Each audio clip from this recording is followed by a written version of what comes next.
Hello, guys. I hope you guys all had a great April school vacation. And continuing your quarantine, I wanted to record this video to kind of talk about what we're going to be talking about for the next few weeks, maybe finishing up the year with this.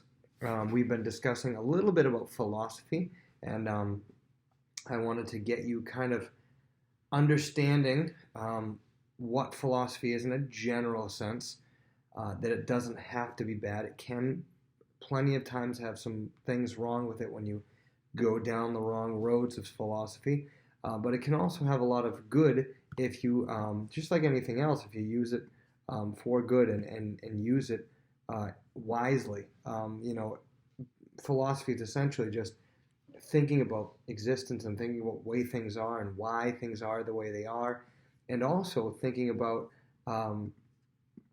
what makes things the way that they are. Philosophy can get you away from just going, I believe in God. Well, why do you believe in God? Well, I believe in God because I don't know, I just do. And that's your answer. And that answer can sometimes be good enough, but it can also get you to think deeper, like, why do I believe in God? And think about it, and can it strengthen your faith? If philosophy, if wielded improperly, it has led many away from Christ. And that's unfortunate. I feel like, and this is what we're going to talk about in the next few weeks, it instead should strengthen your faith and strengthen what you believe in, because you are seeking to kind of get to the bottom of things. And that's what we're going to be looking at. We're going to be looking at different arguments for God. Um, and, but before we get into different philosophical arguments for God, we need to look at some other things. And I want you to understand what the strategy is for looking at, for what we're doing, looking at different arguments, what our strategy is. We need to understand what we are arguing, what does it mean to argue for the existence of God, and what we're arguing against. I want you to understand that the first step is not going to be arguing that Jesus existed and died for our sins, and a loving creator sent him here to die on the cross, and the world was created in 6 literal days and stuff. That's not what we're starting. We need to start much, much, much more generally than that.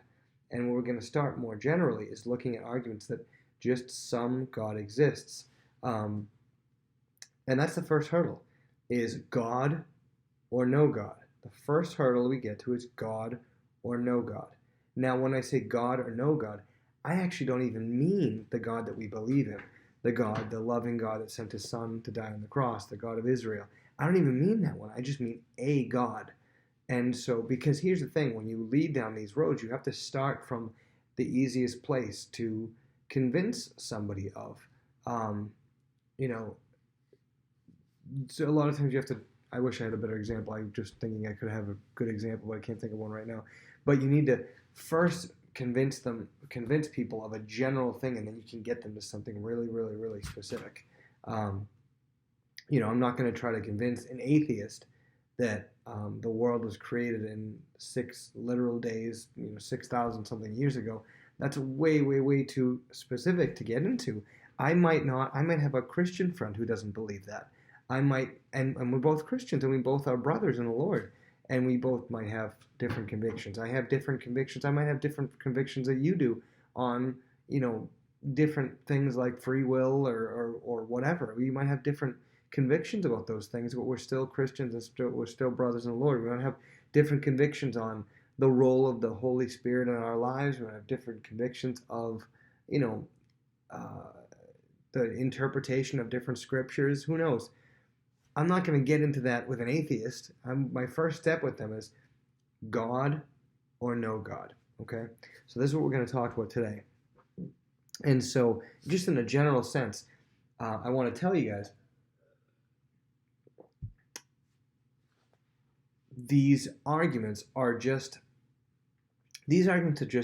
tools, but there's never going to be a perfect, golden bullet that will be like, boom, this convinced me, and without a shadow of a doubt, that there is a God. Without a shadow of a doubt, there's a God, and I have facts, and I can't. there isn't something like that. God's not going to open up the heavens and go, "Hey, I'm here. Everybody look, I'm right here." Because then it wouldn't take any faith. So there's always going to take that, at least a small amount of faith. I think that you can argue very well, um, very convincingly that there's a God, but you can't. There's always going to be at least a glimmer of faith needed, right? It's like um,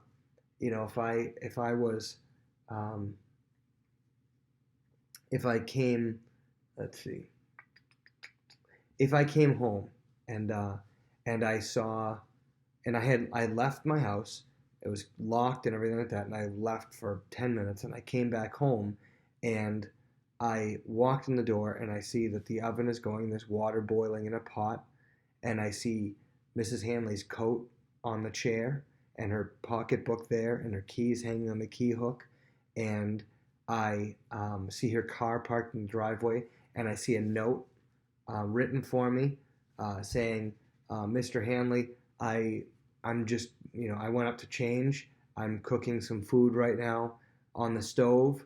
I'll be right back." Signed her name. Okay, that's pretty convincing proof that she is home, right?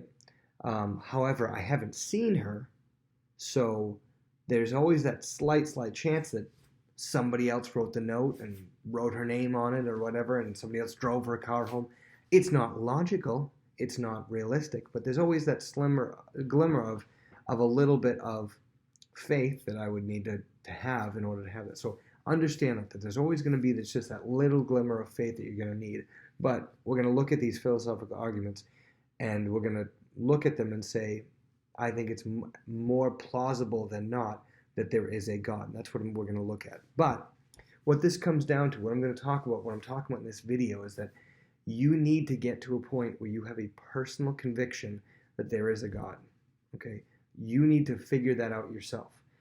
And that's just one of the journeys that you're going to be in. Some of you are in 8th grade, going to be going into high school soon. Some of you are just out of elementary school.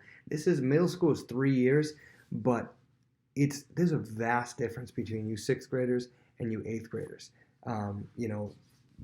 As far as maturity goes and everything, I'm sure maybe Peyton, you're echoing that with your sixth grade brother, and you're in 8th grade. Maybe you're echoing that there's a vast difference in your maturity, and maybe some of you 6th graders are going, "Hey, I see some of those 8th grade boys, and I think I'm more mature than them." But in a general sense, there's a vast difference in the maturity of an 8th grader versus a 6th grader, in that an 8th grader is getting ready for high school, or a 6th grader is just a little bit out of elementary, and there can be a vast difference in maturity. And so for all of you, though, you need to start kind of thinking and getting used to kind of being like, what do I believe? Do I believe there's a God? Now, obviously, most of you are at least most of you are probably going to be like, "Yep, I do." But why? Why do you believe that there's a God? Your whole life, I'm sure your parents have been telling you there's a God, there's God. You've been going to church and hearing God, God, God, God, God. But until you make it your own conviction and be convinced of it yourself, it won't last. If you are just hearing it and you're not seeking it out yourself, actively looking for it and seeking it, there will come a time where your faith will be tested and you may just be swayed. Okay? You're going to be coming up against a lot of very influential people, either in high school if you go to a different high school, or in college when you go to college, or in life when you make friends out in the real world, which is very soon. It's a lot sooner than you think. Very influential people. If you aren't rock solid in your convictions, if you aren't saying, "I know I believe this," or at least I'm very, very convinced of this, then that means, if you're not stable, that means that you're swaying, right? And whenever somebody comes that's influential, they'll bring you to a particular place. Think of this. Think of like some sort of sea anemone or sea creature. Okay, there's some sea creature that sticks to a rock, right? If they're stuck into the rock, if a big tide comes along, they'll just kind of like stick there and stay attached to the rock, right? But if they aren't attached to the rock, and that wave of influence comes along, they're going to be taken wherever that wave goes. They're going with it. So until you attach yourself to an idea and attach yourself with conviction that, you know what, I do believe that there is a God out there. Until you do that, you are not attached.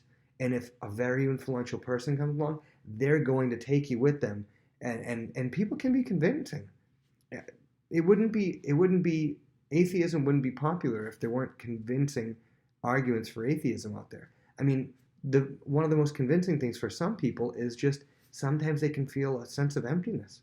When you feel sad or feel a sense of emptiness, sometimes you can feel like, is there really a God out there? I just feel so lost and so empty right now. And that can be enough for people sometimes to get them away from God, especially if they don't have that rock solid conviction. So I want you to really be evaluating, what do you believe? Okay, what do you think? And so, and it's going to be really tough, because think about this. And another reason why it needs to be rock solid for you is because it will always be in our society, and it's getting worse and worse. Believing in God in almost every circumstance will always be looked at as the unpopular, uncool thing. And some of you might roll your eyes and say, oh, that doesn't matter to me. But it does. Okay, it does. It matters to us because I believe every single one of you that are watching this video is a human. Okay, and so one thing about us humans is that we are influenced by what is cool and what's trendy and what's popular. Here's proof. Let's look at jeans. Okay, let's look at the way jeans are, or pants in general.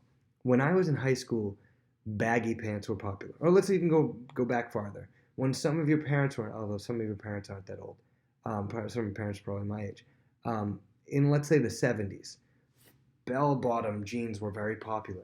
Everyone wore them. Then when I was in high school, baggy pants were popular. Everyone wore them. No one wore bell-bottoms anymore. Okay, people really wouldn't wear them. The things that were, and nobody wore skinny jeans either. The only people that wore skinny jeans, there were only a few people that wore skinny jeans when I was in high school, and they were people who wore skinny jeans to fit into a particular stereotype, a particular cliche, a particular group. That particular one group wore skinny jeans, very very small groups, but there were certain small groups that wore skinny jeans, and they wanted to fit and be approved of by those groups, and they wore skinny jeans. Everybody else that wanted to seem cool, seem trendy, wore baggy pants. Okay? Now today, what do people wear? People wear the ripped skinny jeans. Okay, that's what you wear with the tight ankle. That's what's popular. Nothing wrong with that. There's nothing wrong with it. I'm not knocking skinny jeans. I'm not saying baggy pants are better, even though they kind of are because they're way more comfortable. But anyway, the skinny ripped jeans is popular right now, and that's what almost all of you have them, right? And they're very, very popular. And the thing is, why do you have them? And why do you feel like you want them? You might say, I like them. But why do you like them? Oh, they're comfortable. Maybe. But why did you decide to try them? Because they were popular. And how did they become popular? Think about that. Think about this.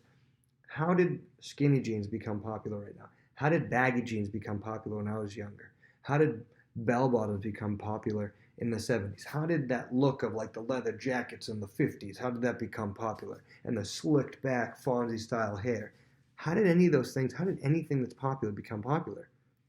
Because someone or a group of someones said it was. Some group decided, this is cool, I want to start doing this.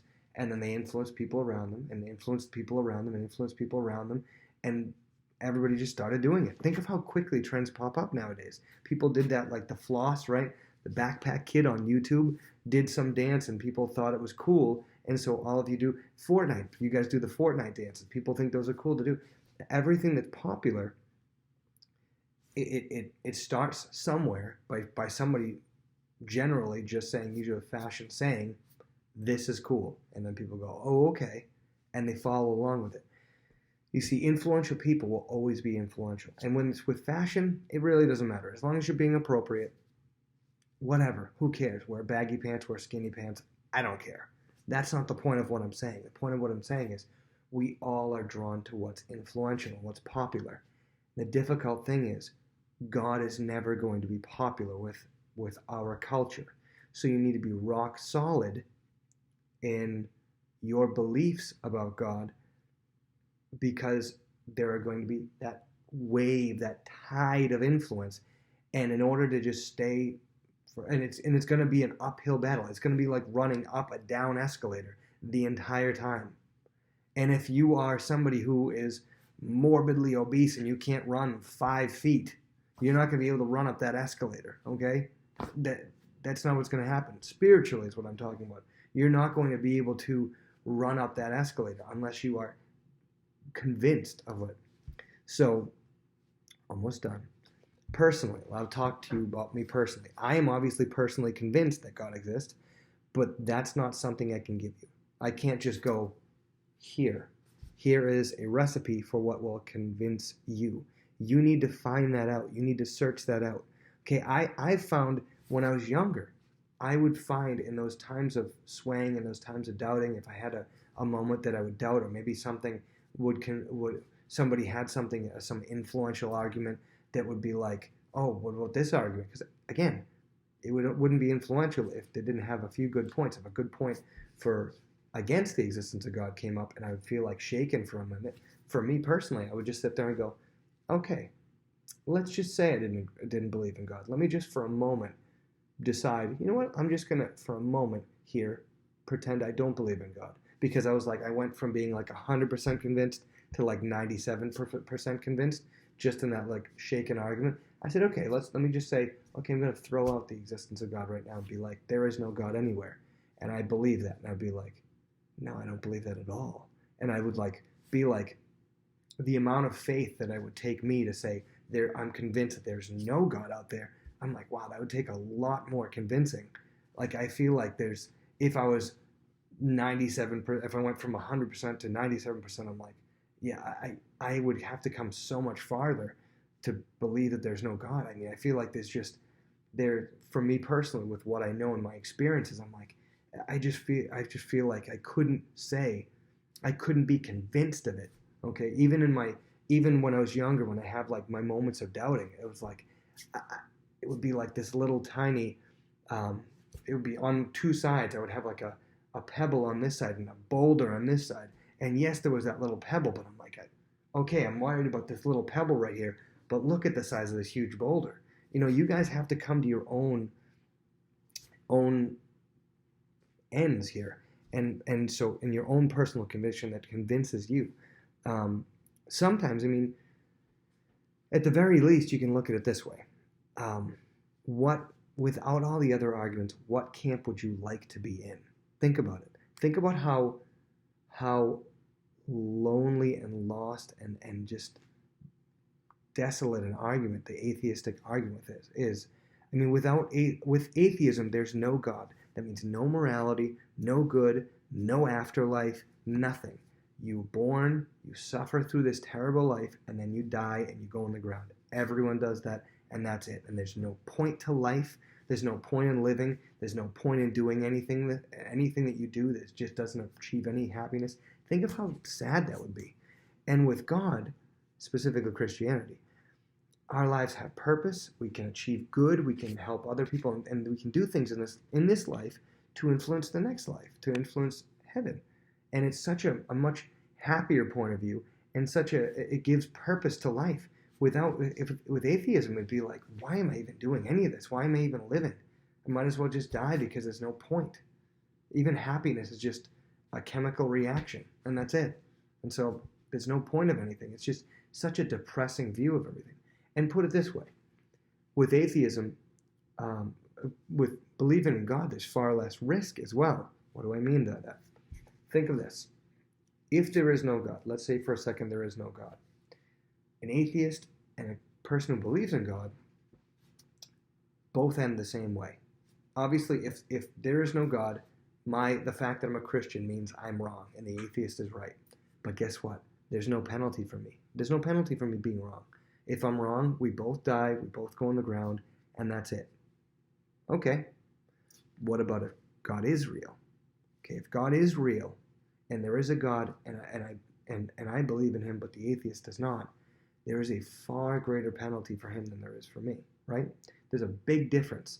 If there is a God, okay, if there is no God, then I believed in God, and maybe I could have had a couple parties or whatever that I missed out on. Who cares? I live a very enjoyable, fulfilling life. I'm very fulfilled by the life that I lead, and so I don't feel like if I get to the end of this life and find out there's no God, I really don't feel like I missed out. If I get to this life and I find out there is a God, then the atheist is in big trouble, you know. But we're going to look at other arguments for God and everything. So your homework this week, okay, your homework. So I'm not going to actually post what the homework is. I'm just going to say it right here so that people who don't watch the video won't know what the homework is. So your homework is going to be, what should I have for the homework? You need to tell me in just a couple sentences what was I talking about with the fashion of people being influential. That's what it is. Maybe I will. Maybe I'll write it out a little bit. What example did I give as far as influential people and fashion goes? And the answer obviously is, about the skinny jeans and baggy jeans and stuff like that. So I'm going to have you explain to me that as your homework. See ya.